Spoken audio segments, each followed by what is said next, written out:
Looks like I picked the wrong week to quit sniffing glue. Hey, folks, continuing on with the commission look at some 70s and 80s era comedies.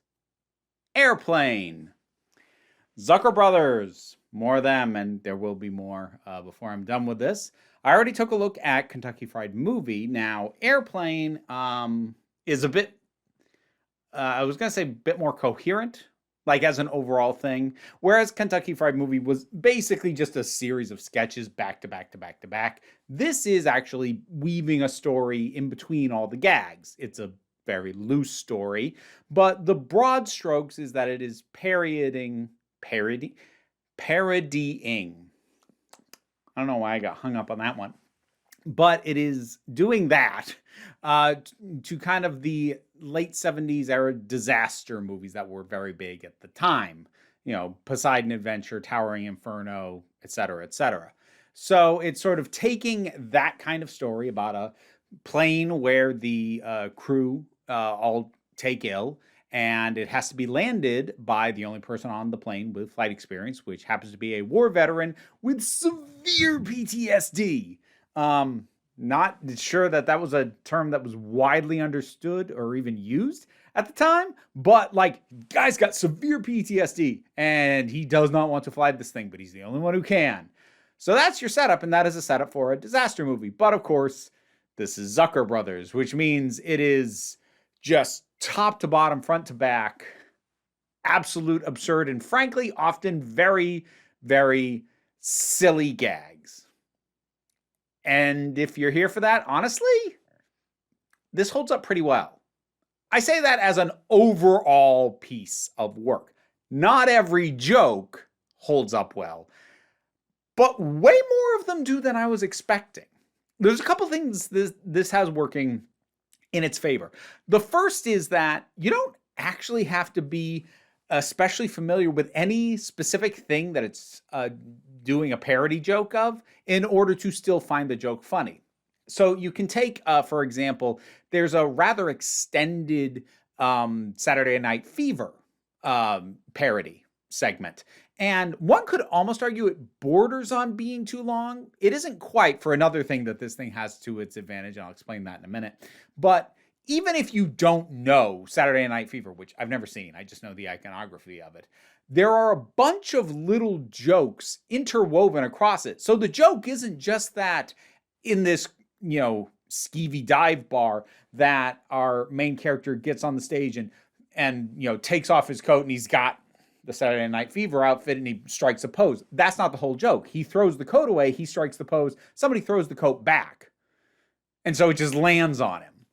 And that's not even it either, because there are a bunch of more specific jokes interwoven within the dance that he is doing with the woman lead in the movie. So even if you don't get what it's referencing, you can still find humor in what you're seeing. And also, those jokes interwoven within the overarching joke of this is referencing and is a parody of Saturday Night Fever are all these little individual beats that don't require that to still find funny. Bits of physical comedy, prop comedy, puns, etc. So it's that layering of jokes that I think helps this stand up a lot, and was probably a big part of what made it successful. Also made it easy to imitate, but also made it easy for those imitations to completely miss the point. Because if you don't layer those jokes, and if you just have, hey, it's that thing you recognize, if the person doesn't recognize it, they won't laugh. And even if they do, they might just go, yes, that is. Okay. Which, the degradation of that is a big part of why parody films really fell apart in the early 2000s-ish. But regardless, coming back to this one and why it mostly works, it's structured and fits the format of the kinds of films that it is a parody of those disaster films. And for the most part, the performances are played straight. Even the jokier characters are largely doing the things that a character in that position, in that role within the story, would be doing in this kind of movie if it was done straight. But some of the performances are just completely flat. Leslie Nielsen, famously, who had kind of been a more traditional, leading man at times, and this was kind of his break into comedy. He plays everything completely straight as he plays this doctor, and he's just ripping these jokes. He has the most famous recurring joke in this where somebody will say to him, "Oh, Shirley, you can't be serious." "I am serious, and don't call me Shirley." Like, he's saying a joke, but he just delivers it with the same seriousness that he would if this was a serious film.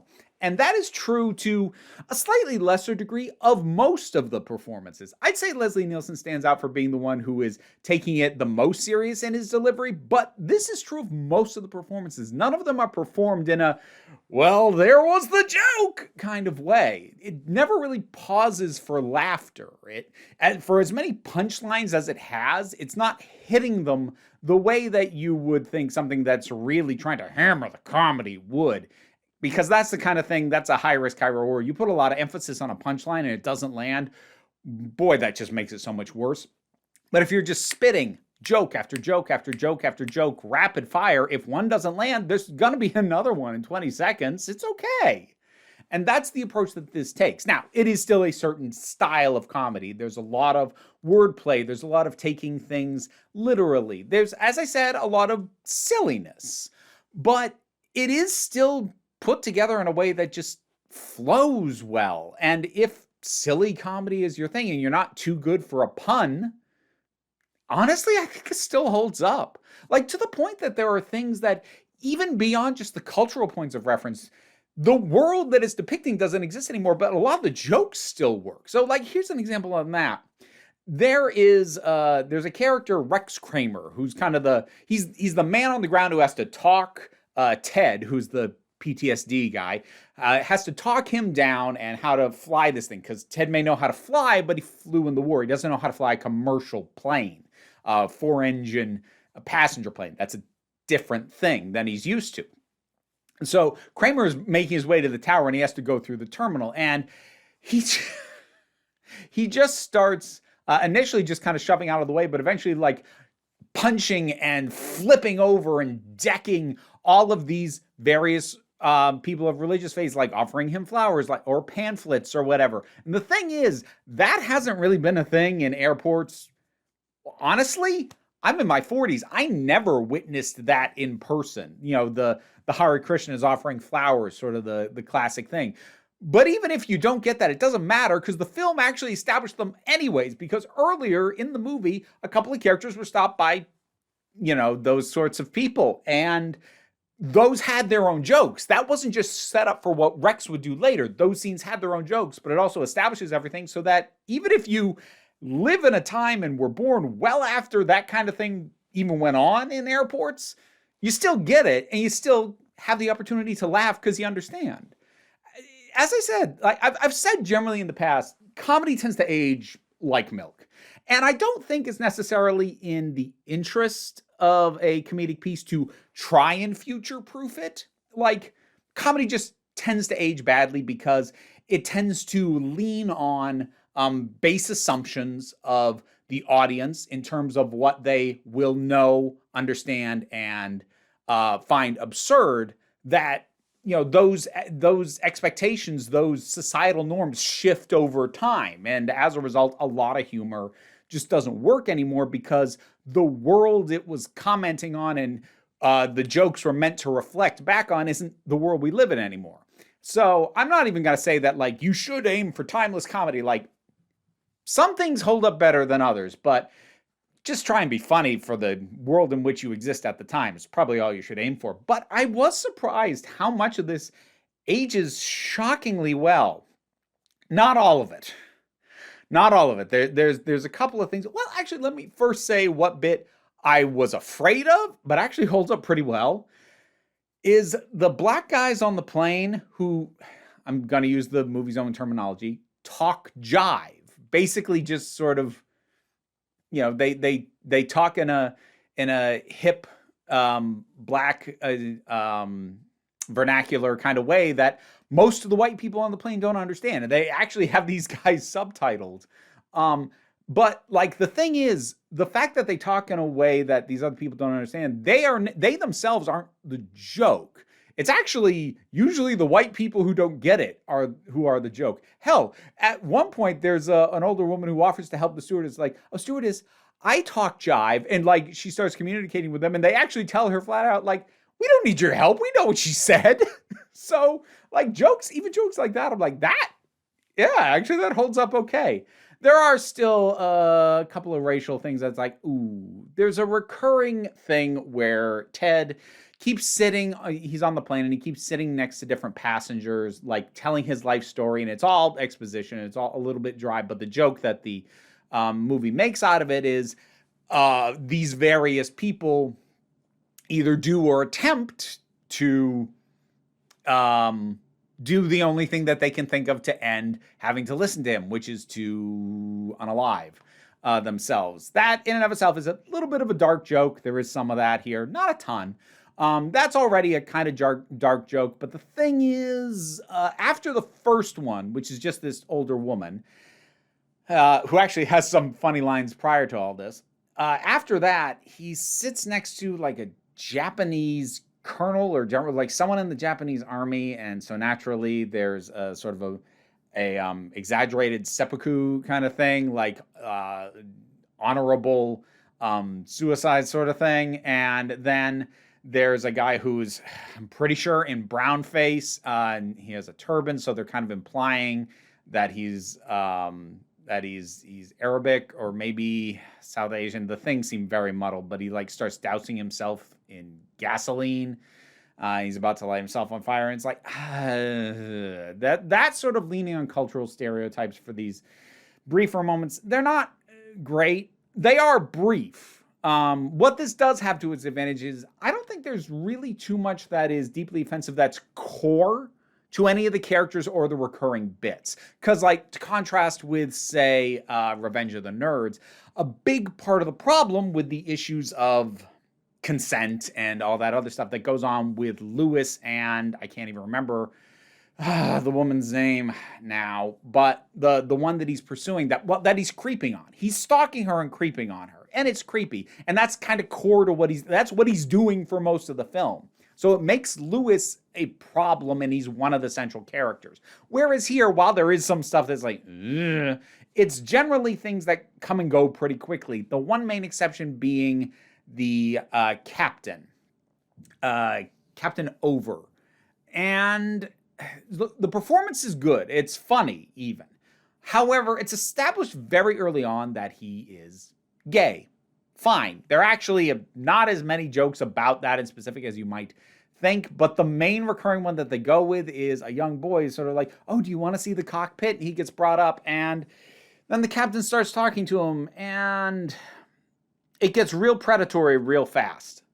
Here's the thing. This might have been mostly okay if it had dialed it back just a little bit, because there are some of the things he says that are borderline innocuous, but sort of in a if you know way. You know, he's like, Joey, you ever watch gladiator movies? You ever been in a Turkish prison? And like, these are odd things for him to be saying, but there are also things that one could, I'm not inclined to say this is actually the case, but one could make an argument like he's just trying to figure out a way to connect with his child. The problem is literally the first one that he does is, "Joey, you ever seen a grown man naked?"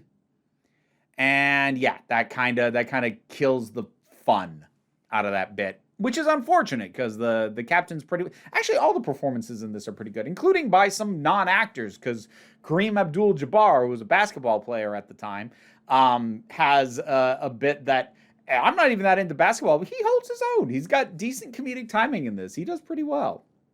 I think my favorite performance comes from Lloyd Bridges, who's already playing a character that's a character type that I really like in the kind of movie that this is a riff on, because he's the guy on the ground. He's the guy on the radio. He's trying to help. He's trying to coordinate. He would love nothing more than to not have to deal with this, but he was the one who was on shift when it happened, and so he's gonna deal with it.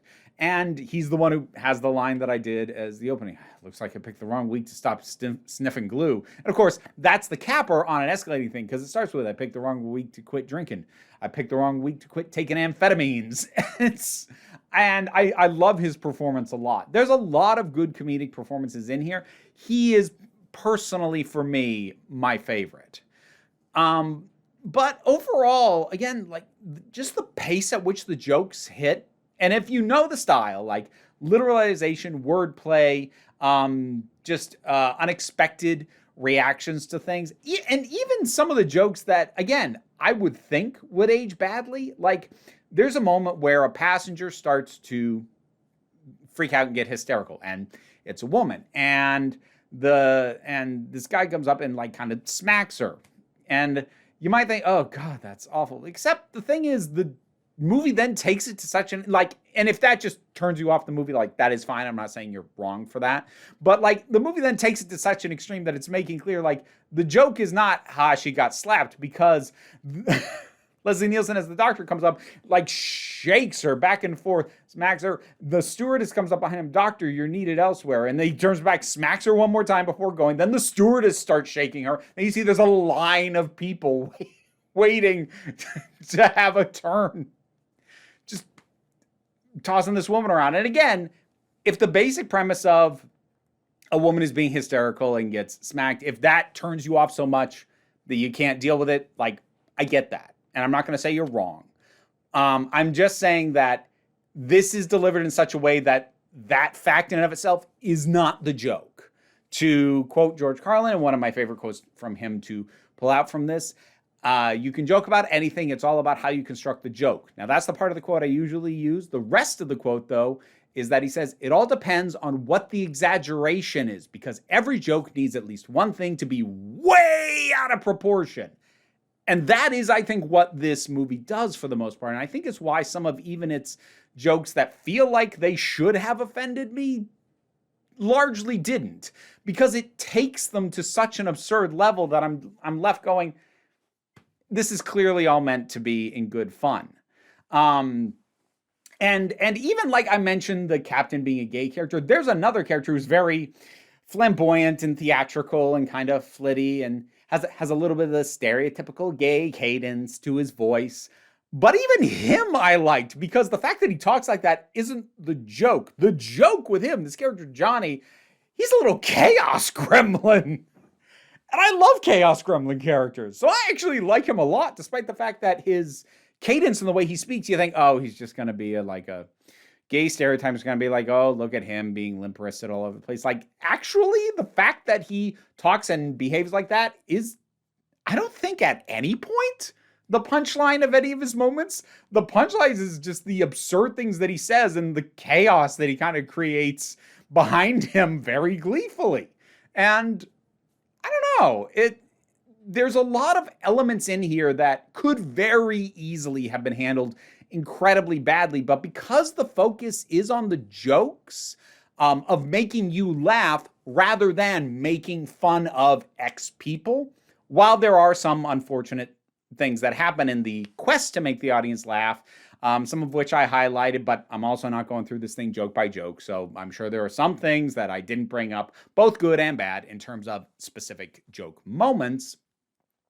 For the most part, like, its goal is for everyone to have fun, and that energy, it's infectious and it helps. And for me, it makes me a little bit more forgiving. Like,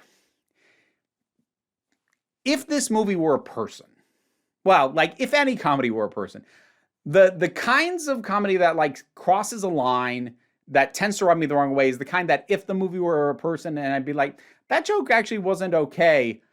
If I get the sense that the movie would turn to me and go, what, can't take a joke?